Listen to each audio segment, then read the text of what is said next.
Welcome to our prospectus, and I am just going to explain to you how our pre-practicals work. So before you attend our practicals, which is either face-to-face in person or you do our online version, everybody does the same pre-practicals, which are all online. And these last for around 2.5 hours.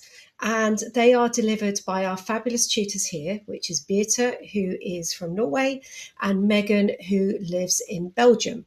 So these are your two tutors who will be guiding you through the pre-practicals. And we cover a wide range of topics. They're very interactive. We only have a limited amount of students who attend these at one time to ensure there's plenty of opportunities for discussion and questions all the way through. So they very much are interactive. As I say, we cover a wide variety of topics, but these are all topics that can be delivered in a kind of format like this. We don't need to be face to face. And it also gives you a really great opportunity to think back on this topic, to delve further into it before you then attend the practicals. So one of the key components of being a Galen therapist is actually understanding canine posture, and to be able to see loading patterns, compensatory patterns, and also muscle symmetry. So looking at a dog and to be able to identify areas of discomfort, areas of overloading, means that you will be able to deliver a much more targeted treatment when you get your hands on a dog. It will also give you a much better idea of where they are in a lot of discomfort.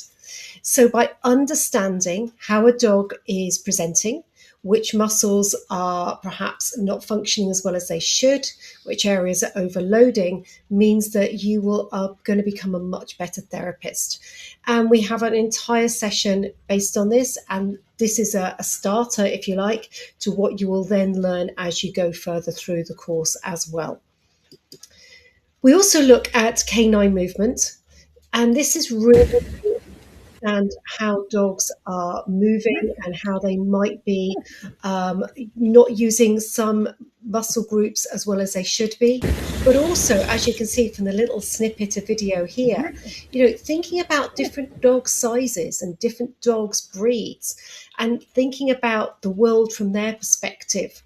So our walking speed and how high a car is perhaps to jump into. So we look at very much of functional movements. So what functions, what movements a dog should be able to do quite easily. So we do look at good movement and we do look at bad movement. And, we also look at things like peeing and pooing, which is a functional movement. And it gives you a great insight into a dog's muscle balance and symmetry and loading patterns by watching them just do these daily activities. So that's canine movement. We also cover all the massage techniques and we look at positive pact. Now, the massage techniques, when we start initially, we do some on humans. Don't be too worried.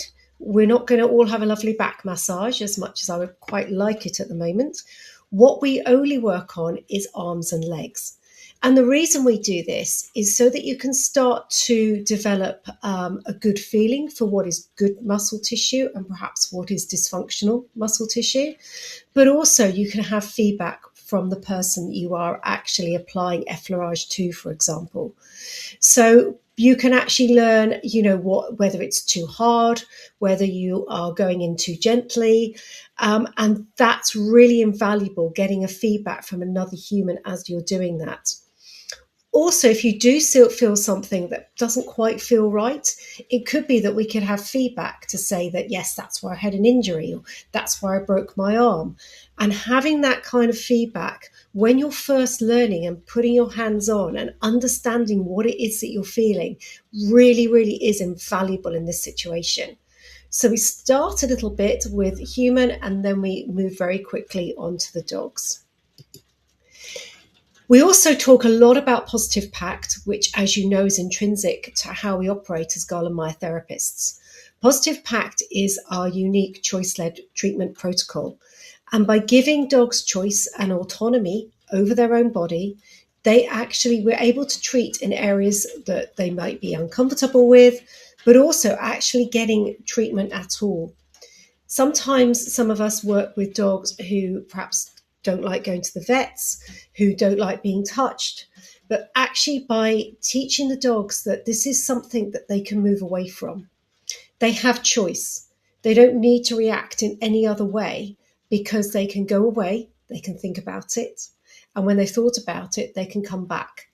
And that autonomy of actually moving away and us only touching them when they give us the choice is exceptionally powerful.